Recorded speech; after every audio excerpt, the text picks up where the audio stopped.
Last man on the bench. Had some technical difficulties today. As you can see, I'm not really using this microphone. I'm using this one because we have an SD card situation. Hopefully this does not screw up our sound, but we will do our best. What's up, y'all? My name is Zach Selwyn. Y'all know me. Self-checkout felon in the house. Got a lot going on. My sports parlay betting streaming TV show premieres tomorrow. It's called Fade or Tail. Check out parlaymax.com at parlaymax. I'll be hosting that with my guy EJ Brister, talking about the best fades and tails you can get in the sports betting world.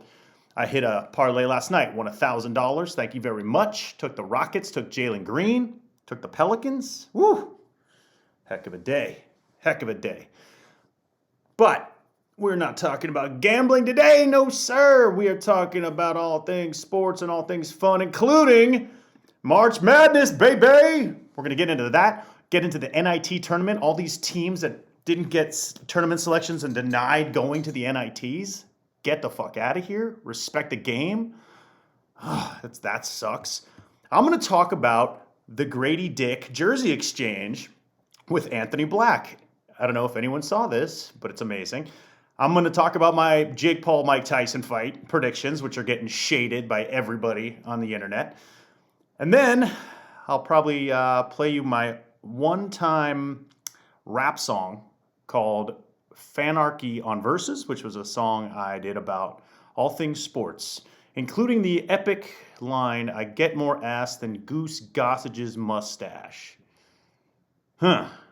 Why haven't the Grammys come calling? My new album, Rodeo Zach Rides Again, was released, and let's just play a little sample from that record to show you what I've been up to. Here we go, last man. I never fly sober. Knock me out and ease my mind till this flight Never is fly over. sober, y'all. Never fly sober. That song's another Grammy Award-winning hit. Someday.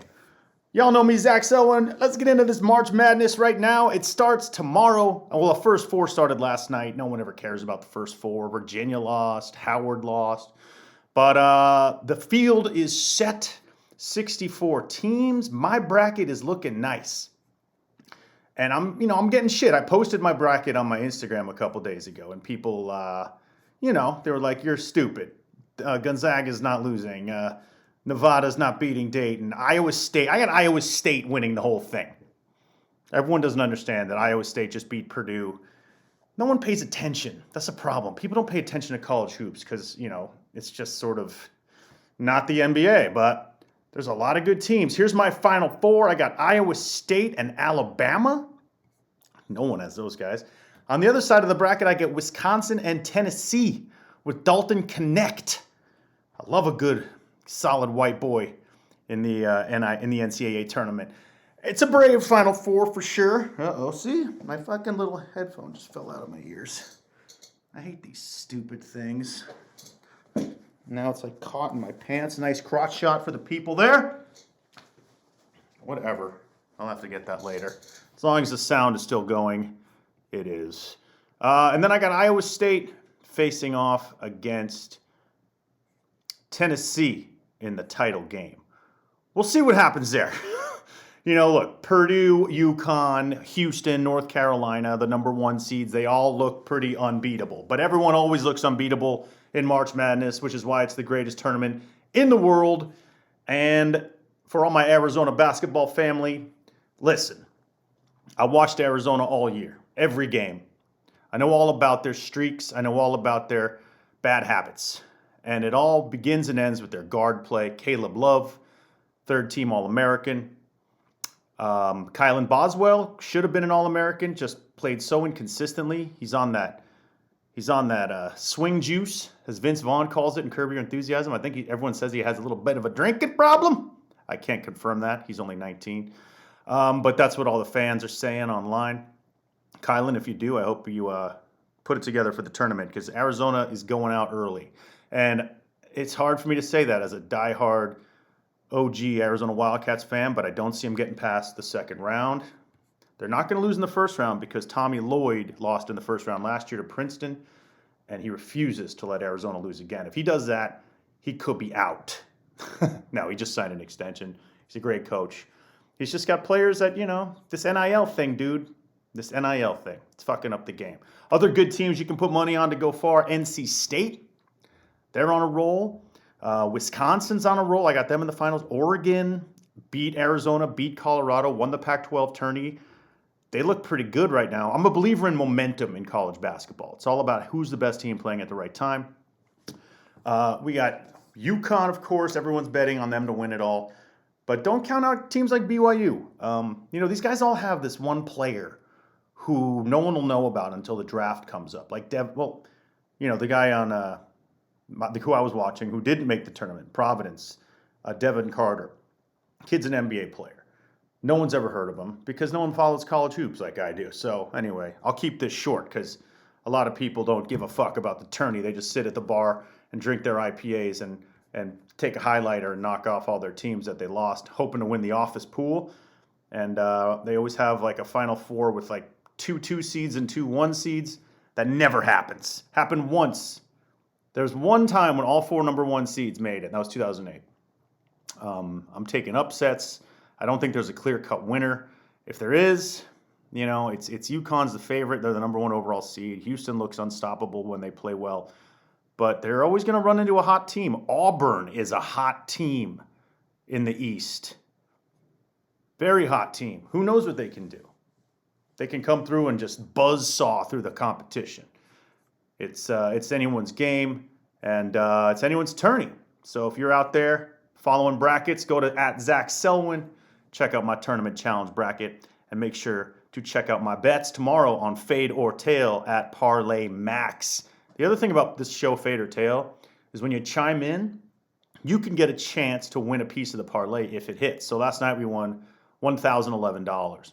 Someone would have taken home, a third of that. That's big money. That's some cash money in your pocket. So check out Fade or Tail streaming live tomorrow. I was speaking of NILs in the tournament. Here's what I don't like in college hoops. The NIT tournament, anyone who's familiar, anyone listening to this show must be familiar, but the NIT is the National Invitation Tournament. It's what they give to like the second tier teams that were on the bubble that didn't quite make the field of 64. 68 if you count the first 4. The biggest thing that just happened was that 7 teams that were on the bubble, St. John's, Pitt, Pittsburgh, Memphis, Ole Miss, Syracuse, Indiana, and Oklahoma, all said no to the NIT invite. And I say, get the fuck out of here. This isn't the Pro Bowl, okay? You are a college basketball player. It's an organized sport. Half these guys on these teams have NILs. They need to fulfill their responsibilities to their teams. They are just saying, no, I don't want to play in a tournament. I don't want to extend my career and play for a chance to win a chip in a tournament. I mean, I'll play at a YMCA over 40 tournament, and I'll drop 60. I don't give a fuck. Even if the prize is a crappy trophy. These guys don't want to play in a tournament? Fuck. Look, St. John's, you should know better. I mean, look, you got Rick Pitino coaching you. That dude, I'm insulted by this. I think the NCAA should crack down on these teams. I understand that Oklahoma, Indiana, Syracuse, Memphis, these are blue chip teams.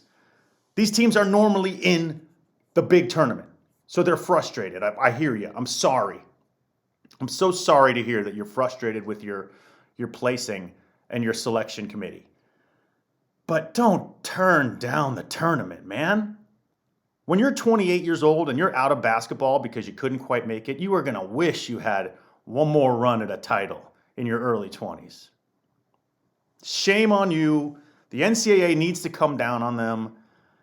I don't get it. This isn't the NBA All-Star game when Anthony Edwards is talking about how he doesn't want to be there. This is the NIT. Go play in the NIT. NIT, National Invitation. You know what it should stand for? Not interesting, though. That's what they're saying. Fuck you. Go play. Last man rolls on.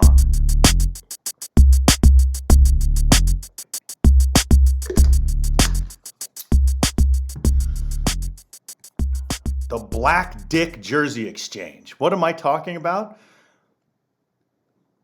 Keep your fucking mind out of the garter. The garter. Keep your mind out of the garter. The Black Dick jersey exchange.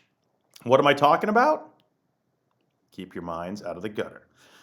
Anthony Black, Orlando Magic. Gradey Dick, Toronto Raptors. Gradey Dick, actually a decent 37% point three-point shooter this year. He's coming into his own. They had a jersey exchange at the end of the game last week. And so when they stood next to each other for a photograph, the jerseys said Black Dick. Now, Gradey Dick goes on the record and says, what do you mean? This is just coincidence. I grew up with this guy. He's my homie, Anthony Black. We played together when we were young. Not true. He just wanted that social media moment. There's footage of Gradey Dick talking to Anthony Black at the end of the game. He's like, should we do it, bro? Should we do it? He knew what he was doing. He knew what he was doing. And it went viral. Look, this is genius level trolling, I think.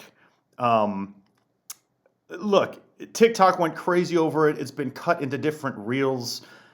But here's what we think at Last Man on the Bench. Gradey Dick needs to continue this tradition going for the rest of the year and do jersey exchanges with some other NBA players. And we got a list.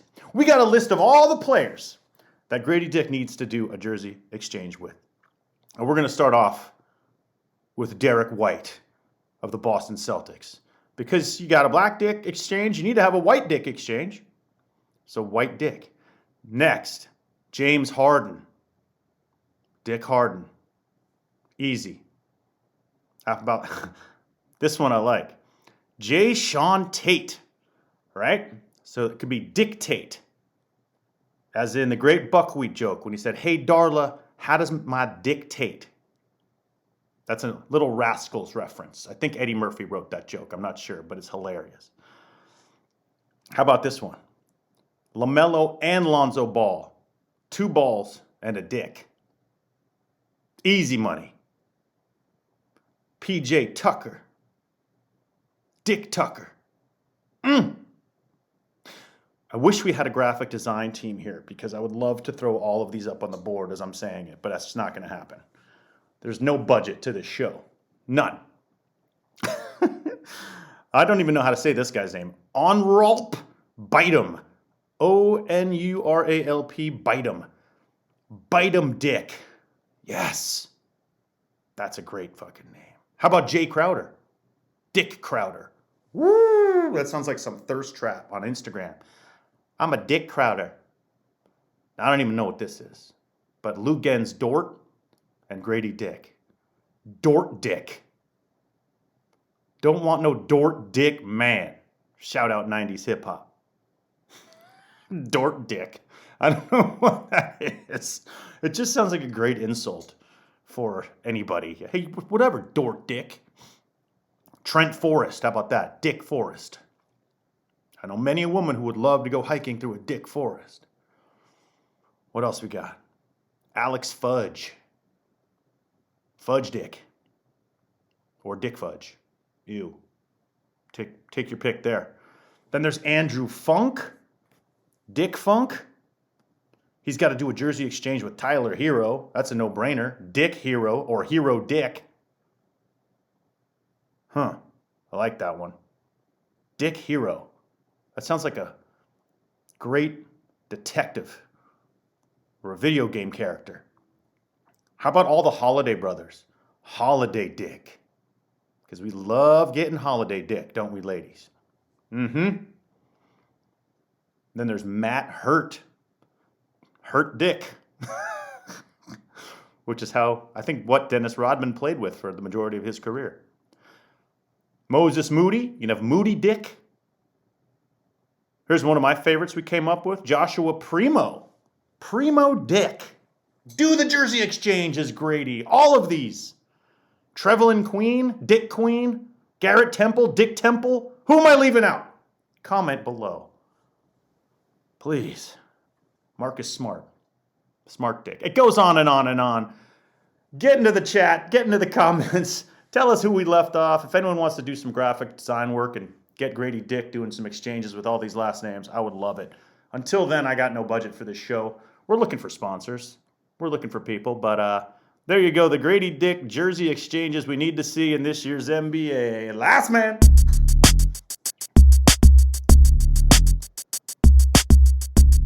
Last man on the bench. What else is going on? A couple of great dunks this year. The last week, Austin Reeves took a nutsack to the face thanks to Jalen Johnson. Anthony Edwards murdered John Collins. Jalen Green was sick. Yeah, that was basketball. I love it. MLB opened its season in South Korea today. That was, well, first of all, no. Hey, baseball. Bad idea. You had to get up at 3:30 in the morning if you wanted to watch this fucking game. The Dodgers in South Korea, Seoul, South Korea. Look, opening day is a sacred moment for many people. The first pitch, you imagine yourself as a kid in the stands with your parents, the smell of the grass, the fresh glove to your face, the crack of a bat, the food. Baseball's a beautiful sport. My favorite to attend. Don't make me get up at 4 in the morning to watch opening day. That's not what I want to be doing. I wanted to sleep. Think about the fans. Don't do this again. Don't do this again. It was Shohei Ohtani's first time in the Dodger uniform. You don't think LA people want to see that? Most LA people don't even know that today was opening day because Dodger fans are Dodger fans, but someone's going to read that Shohei had 2 hits today and go, wait, the season started?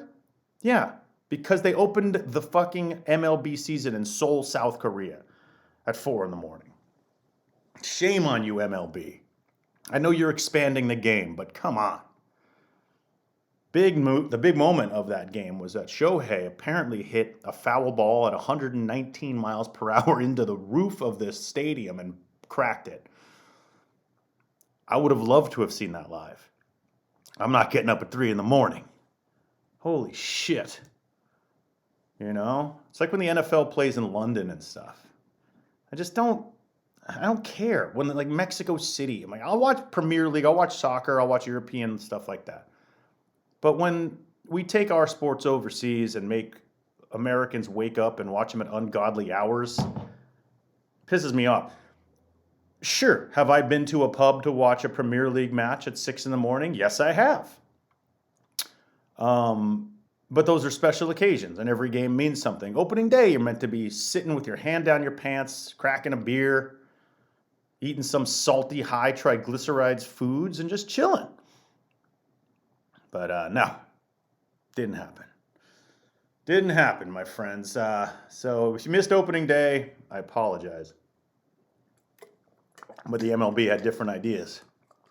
Can't believe I had that water bottle sitting right here for the majority of the beginning of the show. See, this is why we need a producer. I love doing this shit.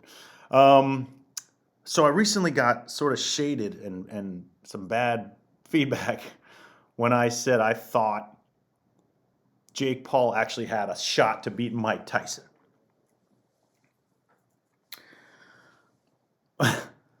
Mike's 57, Jake Paul's 26. My argument was that Mike doesn't have that training dog in him anymore. He's not going to go out there and do what it takes to get into shape. He's a big weed smoker. He's chilling. He's in a zen state of mind. Jake Paul's a shit talker. That was my argument. But I did say Jake's a hard worker and that he's going to get in shape for this thing. But then Mike Tyson posted some training videos. Woo! God dang! Did you see this motherfucker?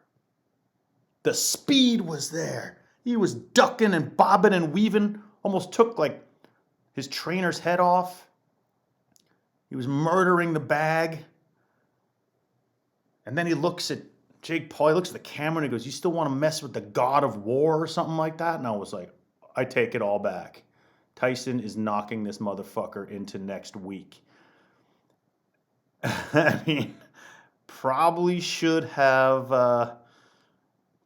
done some research on Mike's training, regimen, because look, Jake's out there, he's training, he looks big, he's a big boy, but Tyson just looked swift, younger than 57, that's for sure. We'll see what happens, but I apologize if I said Jake Paul had a shot, because right now, blam, it's over. Ball, Tyson. Even if he goes the distance, and Jake Paul might go the distance. The longer these fights go, the more money they make. We all know that. He might go the distance, and then they might give him a decision. But whatever the case, Jake Paul's going to get knocked the fuck out. You know what I mean? Got to get that money. Got to get that money. Last man.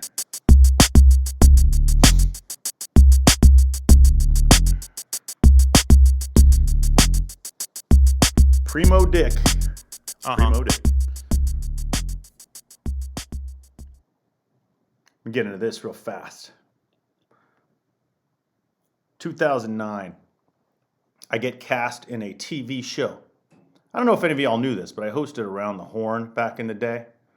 The ESPN show, Tony Reali, still the host. I was the guest host for 1 week in June of 2004, 20 years ago. Hardest job I've ever done.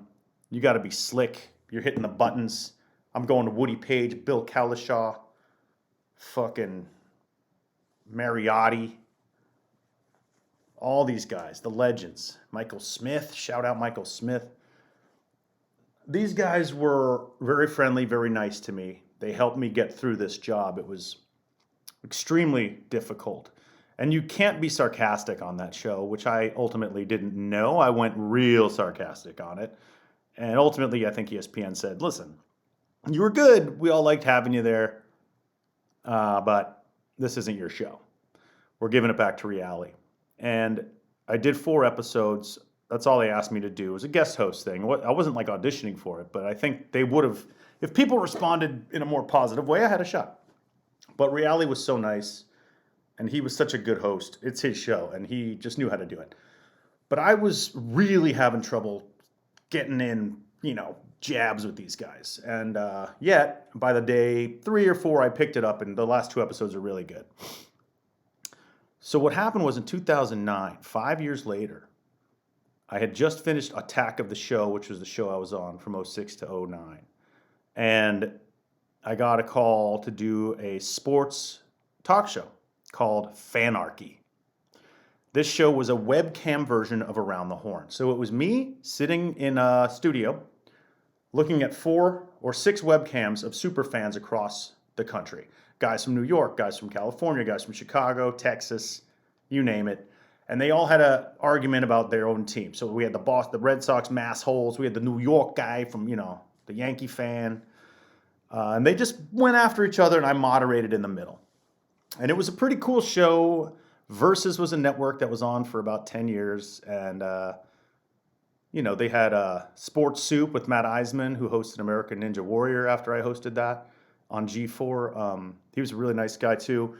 So Sports Soup and Fanarchy, I was on Fanarchy. And, being that I was a budding white rapper at one point in my career, had a deal in 2000, believe it or not.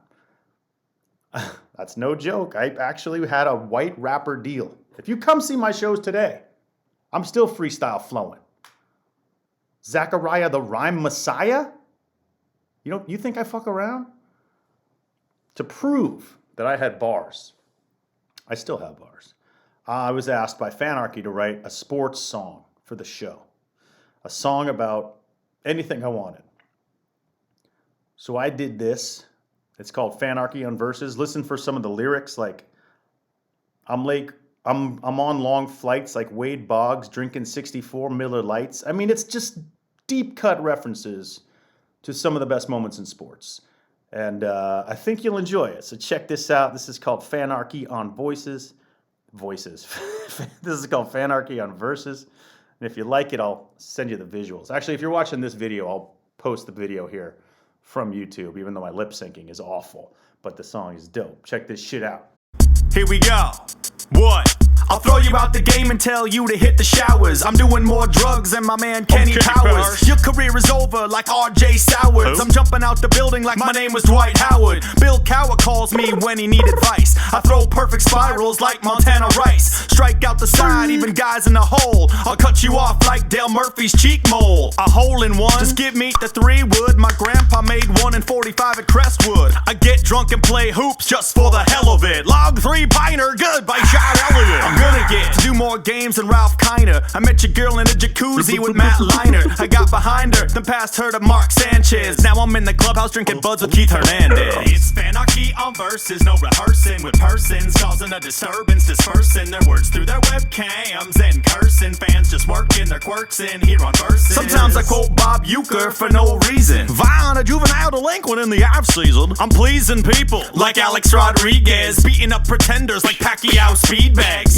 Like Santonio, I roll bones, making it rain like I was Pac-Man Jones, and blowing out the lights like Roy Hobbs on the night. I'm like Wade Boggs, drinking 64 Miller Lights on cross-country flights, eating chicken when it's frying. Wash it down with whiskey like Andre the Giant. In the 80s, you blacked out like Liddell. Tell Tom Brady I'm coming back to steal Giselle. I've held up a terrible towel and a Homer hanky. I'm striking out haters like my name was Zach Greinke. Go ahead, win 20, in 2 years you'll be a Yankee. I'm like Marv Albert saying, yells, strike me! It's Fanarchy on verses, no rehearsing with persons, causing a disturbance, dispersing their words through their webcams and cursing. Fans just working their quirks in here on verses. I'm here to close the deal, give you my spiel, and get your girl in more positions than Rick and Keel. I'll steal the puck while checking, the ice I'm wrecking. Hat trick every night like I was Alex Ovechkin. Getting love everywhere, pop in my collar, slamming chicks like I was Andre Iguodala, and making dollars like I was a Lenny Dykstra. Jonathan Papelbon, nobody likes ya. I'll spike ya and dance around like Ocho Cinco. I'm like Jimmy Dugan, but I can drink mo, think mo, and finger roll like George Gervin. You're getting caught with hookers and blow like Michael Irvin. I'm driving home with Jabba Chamberlain, his car is swerving. My mind is quicker than Roth Nadal when he's serving. I'm earning my money and I'm making mad cash, getting more ass than Goose Gossage's mustache. It's Fanarchy on verses, no rehearsing with persons, causing a disturbance, dispersing their words through their webcams and cursing. Fans just working their quirks in here on verses. I'm drinking Jim Beam while you sip Pinot Grigio, putting up fat numbers like I was Craig Biggio, cheating on my taxes like I was Helio. Stick around the league longer than Chris Chilio. It's easy though, you want drugs? We'll call Barry. Bonds are good in, or even Daryl Strawberry, and cherry is the herb, so come on, let's pass it. Anyone want my tickets to the World Baseball Classic? No. TV, I smash it. People watch my shows all day. You get the ratings of the WNBA. I throw heat, I say. I could be a fit starter, and I'm the one who knocked up Candace Parker. I'm doing harder drugs than the Birdman. Dude, he's clean now. Yeah, I heard, man. The channel is Versus. Call if you need help, and I'm sorry I lent my bong to my boy Michael Phelps. It's Fanarchy on Versus. No. If you made it through that whole thing, you know that your boy Zachariah still got it. Fanarchy on verses, no rehearsing. Oh boy. All right, there you go. Not a lot to talk about there. We got it in. NCAA starts tomorrow. Have fun. Watch my show, Fade or Tail, at Parlay Max. 2 X's on Twitter, MAXX. Send us your Gradey Dick jersey exchange ideas. And check out my new record, Rodeo Zach Rides Again, released across all streaming platforms, includes that Never Fly Sober song. And we'll see. We'll talk to you next week, see how my bracket's looking, and get you caught up on the rest of the world of sports. Last man on the bench. My name is Zach Selwyn. We'll see ya.